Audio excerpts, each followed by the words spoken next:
সুপ্রিয় বিসিএস পরীক্ষার্থী ভাই এবং আপুরা, আপনাদেরকে জানাচ্ছি বিসিএস ইংলিশ চ্যানেলের পক্ষ থেকে আন্তরিক শুভেচ্ছা। আমি আগে আপনাদের কথা দিয়েছিলাম যে বিসিএস ইংলিশ ল্যাঙ্গুয়েজ এবং লিটারেচারের যতগুলো টপিক আছে সকল টপিকেরই ভিডিও এই চ্যানেলে ধারাবাহিকভাবে আপলোড করব। তারই ধারাবাহিকতায় আজকের এই ভিডিওর মাধ্যমে বিসিএস ইংলিশ ল্যাঙ্গুয়েজের ডিটারমিনার নিয়ে আলোচনা করব।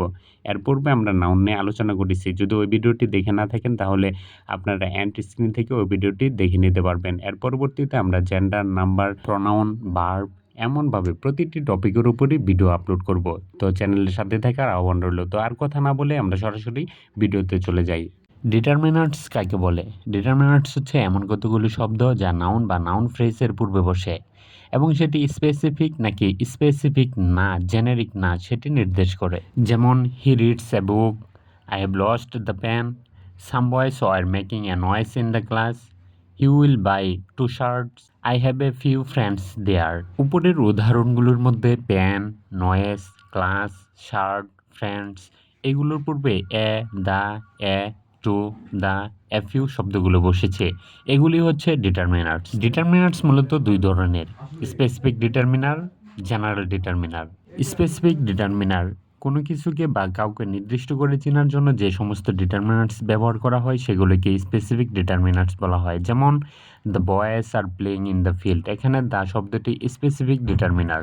জেনারেল ডিটারমিনার কোনো কিছুকে বা কাউকে অনির্দিষ্ট করে চেনার জন্য বা সাধারণভাবে চেনার জন্য যে সমস্ত ডিটারমিনান্টস ব্যবহার করা হয় সেগুলোকে জেনারেল ডিটারমিনার বলা হয়। যেমন some weak students were reading in the class, এখানে সাম শব্দটি হচ্ছে জেনারেল ডিটারমিনার, কারণ সাম দ্বারা এখানে স্পেসিফিকভাবে বলা হয়নি, বলা হয়েছে সাম উইক স্টুডেন্ট। সেই স্টুডেন্টগুলা কোনগুলা সেগুলো এখানে স্পেসিফিকভাবে বলে নাই। ডিটারমিনার হলো 5টি। যেমন আর্টিকেল, আর্টিকেলে এ এম দা এর নিয়মগুলো আপনাকে পড়তে হবে। 2 নম্বরে আছে ডেমনস্ট্রেটিভ, ইঙ্গিত সূচক, যেমন দিস, দ্যাট, দ্যাস, দোজ এগুলোর ব্যবহারও আপনাকে পড়তে হবে।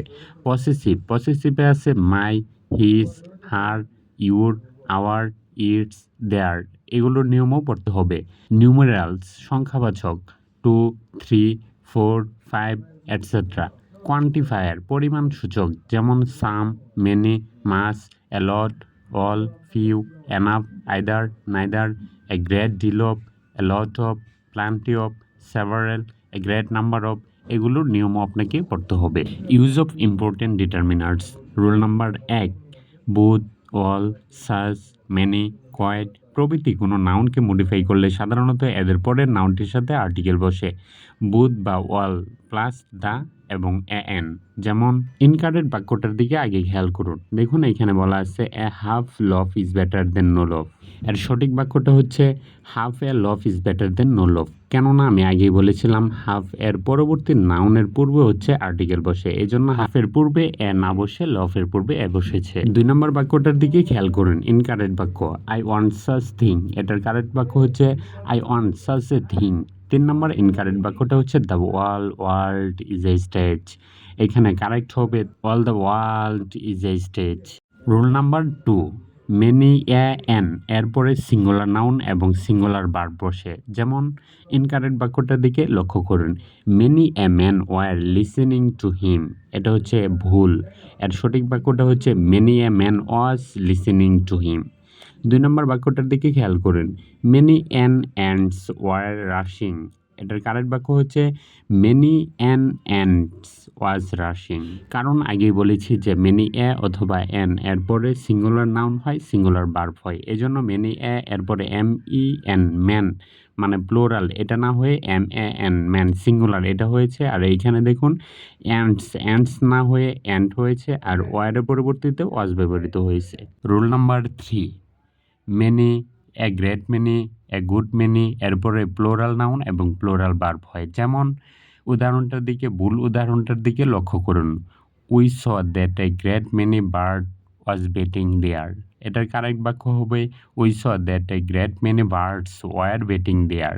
কেননা এই বলেছি যে many, a great many, a good many এগুলোর পরে প্লোরাল নাউন এবং প্লোরাল ভার্ব হয়, এই জন্য এখানে বার্ড না হয়ে বার্ডস হয়েছে এবং ওয়াজের পরিবর্তে ওয়ার ব্যবহৃত হয়েছে।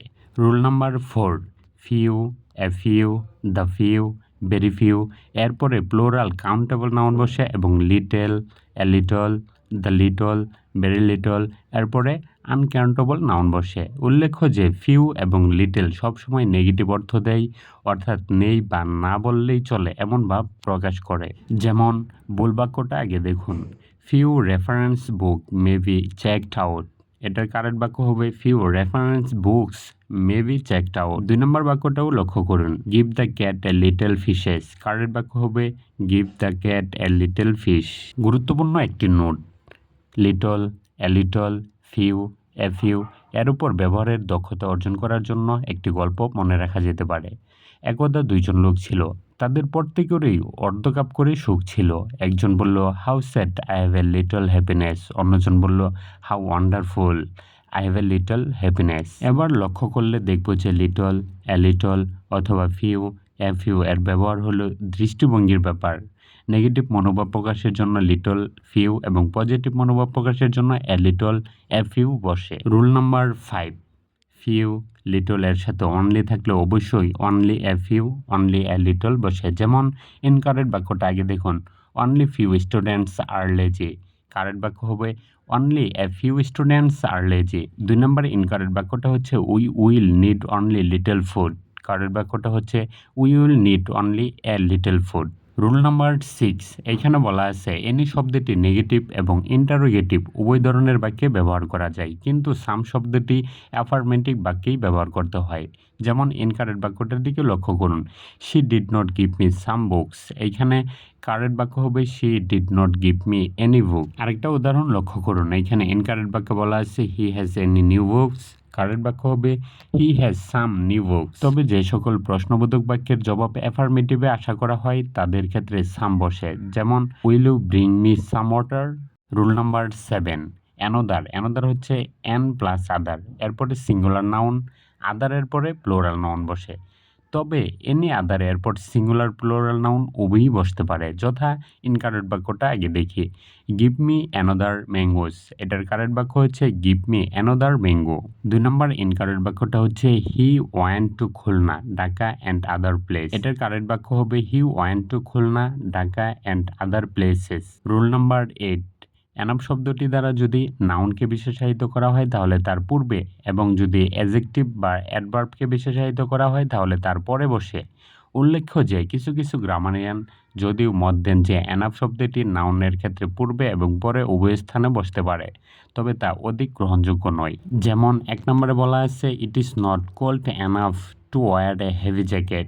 2 number, she speaks Spanish well enough to be an interpreter. 3 number, do you have enough sugar for the cake. ডিটারমিনার্সের সঠিক ব্যবহার রপ্ত করার জন্য আনকাউন্টেবল নাউন বা অগণনাযোগ্য বিশেষ্যগুলি চেনা আবশ্যক। The following kinds of nouns are uncountable. যেমন ফুড, ফুডের ভিতরে আছে bread, meat, butter etcetera. Material, এখানে আছে wood, iron, glass etcetera. Substance with small parts, যেমন rice, sand, sugar etc. Things of different size, clothing, furniture, luggage etcetera. Abstract concept, beauty, peace, ignorance etc. 6 number, unit object, food, money, soap, paper etc. 7 নম্বরে আছে disease, যেমন মেসলেস, মিমেট, cholera etc. 8 নম্বরে আছে subject area, economics, physics, mathematics etc. 9 number, fluids, water, milk, oil. 10 number, gases, air, smoke, oxygen. 11 number, games, football, cricket, tennis etc. 12 number, other intangibles, advice, information, knowledge etc. 13 number, verbal nouns, camping, cooking, jumping etc. এই uncountable নাউনগুলো অবশ্যই আপনাকে মাথায় রাখতে হবে।